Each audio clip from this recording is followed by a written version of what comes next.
이스라엘은 요단강을 기적적으로 건넜고 난공불락 여리고성을 무너뜨렸습니다.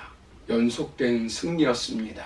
그런데 오늘 본문을 보시면 작은 아이성 전투에서 패배하는 것을 보게 됩니다.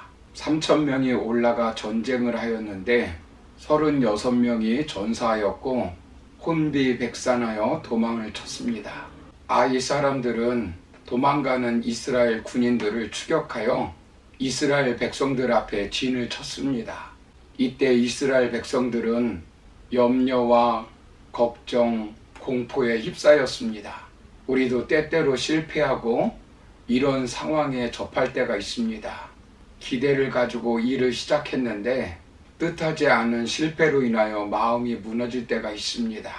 실패에는 반드시 의미가 있습니다. 오늘 본문을 통해서 실패가 주는 교훈에 대해서 살펴보려고 합니다. 그렇다면 우리가 실패할 때 어떻게 해야 될까요? 먼저는 실패할 때 하나님께 나아가 자신을 성찰하고 일어나야 합니다. 사람은 누구나 다 실패할 수 있습니다. 사업에 실패할 수 있고, 결혼에 실패할 수 있고, 취업에 실패할 수 있고, 자녀 교육에 실패할 수 있습니다. 실패를 이상하게 볼 필요는 없습니다. 우리들의 삶의 과정입니다. 모세도 실패한 적이 있고, 엘리야 선지자도 실패한 적이 있고, 베드로도 실패한 적이 있습니다. 세상에서 실패하지 않고 성공만 하는 사람이 어디 있겠습니까? 넘어지지 않고 걷기를 배울 수는 없습니다. 넘어지지 않고 자전거를 배울 수는 없는 것입니다. 물을 먹지 않고 어떻게 수영을 배울 수 있겠습니까? 실패했다는 것보다 중요한 것은 그 실패를 어떻게 받아들이느냐 하는 것입니다. 실패보다 그 실패 후에 태도가 더 중요하다는 말입니다. 여호수아는 치욕스러운 실패 후에 바로 어떻게 합니까? 본문 6절을 보시면 여호수아가 옷을 찢고 이스라엘 장로들과 함께 여호와의 교회 앞에서 땅에 엎드려 머리에 티끌을 뒤집어 쓰고 저물도록 있다가 라고 말씀합니다. 여호수아는 바로 여호와 교회 앞에 나아갔습니다. 요즘 말로 하면 실패한 후 한강으로 간 것이 아니라 교회에 갔다는 것입니다. 이것이 중요합니다. 실패를 오히려 하나님을 만날 수 있는 기회, 실패가 하나님의 능력을 체험할 수 있는 기회로 삼는 것입니다. 실패가 자기를 돌아볼 수 있는 기회가 된다면 희망이 있는 것입니다. 사업의 실패로 하나님을 만난다면 그것만큼 복된 것이 어디 있겠습니까? 여호수아는 옷을 찢었습니다. 극한 슬픔의 표시이고 하나님 앞에 회개의 표시입니다. 땅에 엎드려 저물도록 하나님께 부르짖었습니다. 하나님께 간절히 기도하는 것입니다. 그 기도 내용은 3가지입니다. 첫째는 어찌하여 멸망시키려 하는 것입니까? 라는 것입니다. 하나님의 약속에 따라 시작한 전쟁인데 실패한 원인을 알 수 없다는 것입니다. 둘째는 실패로 인하여 두려워하는 이스라엘 백성들에게 무슨 말을 해야 될지 모르겠다는 것입니다. 셋째는 주님의 크신 이름을 위하여 어떻게 하겠습니까? 라는 것입니다. 만약 이대로 실패한다면 하나님의 영광을 가리게 된다는 것입니다. 자기 평판보다 자기 체면보다 하나님의 이름에 먹칠하는 것을 두려워하였습니다. 한마디로 말하면 실패를 통해 하나님 앞에 나아가 자기를 성찰하는 것입니다. 여호수아는 실패한 후 즉각 하나님 앞에 나아가 문제의 원인을 하나님과의 관계를 통해서 찾는 것입니다. 이때 하나님이 무엇이라고 말씀합니까? 본문 10절을 보시면 일어나라 어찌하여 이렇게 엎드렸느냐 이렇게 말씀합니다. 일어나라라는 것입니다. 일어나 여호와의 언약을 절대로 의심하지 말고 아이성 패배 원인을 철저히 규명하여 다시는 그런 일이 없도록 노력하라는 것입니다. 실패했을 때 하나님께 나아가면 하나님은 우리를 만나주시고 용기를 주시고 일으켜 세워주십니다. 우리는 여기서 실패에서 얻는 첫 번째 교훈입니다.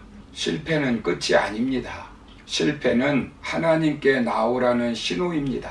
그리고 하나님께 나와 자기를 성찰하라는 것입니다.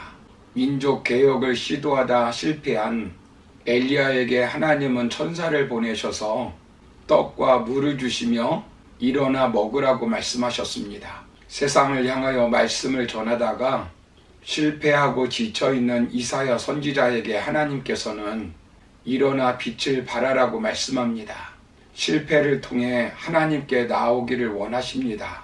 여호수아는 왜 이 전쟁에서 실패했을까요? 실패의 원인은 직접적인 원인과 간접적인 원인이 있습니다. 최고 지도자인 여호수아에게도 원인이 있습니다.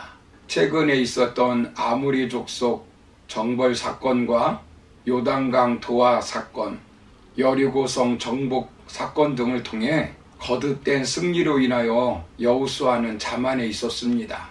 여호수아서 6장 27절을 보시면 여호수아의 명성이 온 땅에 퍼졌습니다. 왜 그런 결과가 나타났습니까? 여호와께서 함께 하시니 그런 것입니다. 그런데 여호수아는 승승장구하니까 그것을 잠깐 잃어버린 것입니다. 아이성 전투에서 그가 취한 행동을 보면 금방 알 수 있습니다. 여러분, 아이성 전투에서 하나님을 의지하고 하나님께 의뢰합니까? 요단강을 건널 때, 여리고성을 무너뜨릴 때는 전적으로 하나님을 의지하고 승리하였습니다. 그러나 아이성 전투에서는 전혀 그러지 않았습니다. 하나님을 의지하지 않습니다. 하나님께 기도하지 않았습니다.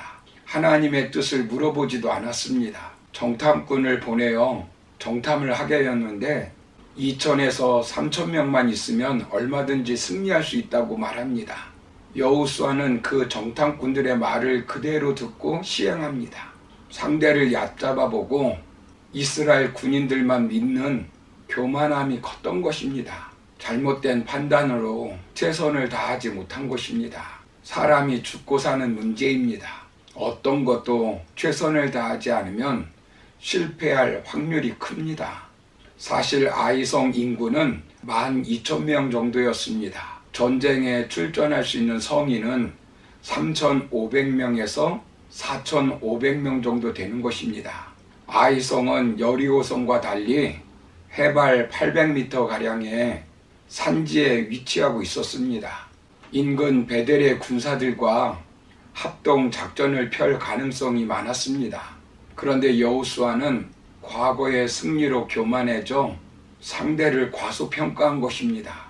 그러니 하나님께 의지할 필요도 없이 자신들 힘으로 될 것으로 생각하였습니다. 사랑하는 성도 여러분, 우리가 잘 되어갈 때 조심해야 합니다. 이스라엘 백성들을 보십시오. 구약의 사이클은 축복, 범죄, 징계, 회개, 축복이라는 사이클로 돌아가고 있습니다. 잘 되면 범죄하게 되고 그것으로 징계를 받고 실패하는 것을 늘 보게 됩니다. 우리가 잘 될 때 더욱 하나님께 가까이 가야 합니다. 그리고 설령 실패했다 할지라도 절망하지 않고 하나님께 나아가면 우리 하나님께서 우리를 위로해 주시고 우리를 일으켜 세워 주실 것입니다. 신앙에는 수리형 신앙과 정비형 신앙이 있습니다. 문제가 발생할 때만 하나님께 나아가는 신앙은 수리형 신앙입니다. 그것도 좋지만 미리 정비하는 신앙이 좋습니다. 그러므로 실패할 때 하나님께 나아가 자신을 성찰하고 일어나 승리하는 저와 여러분의 삶이 되기를 주님의 이름으로 축원합니다. 감사합니다.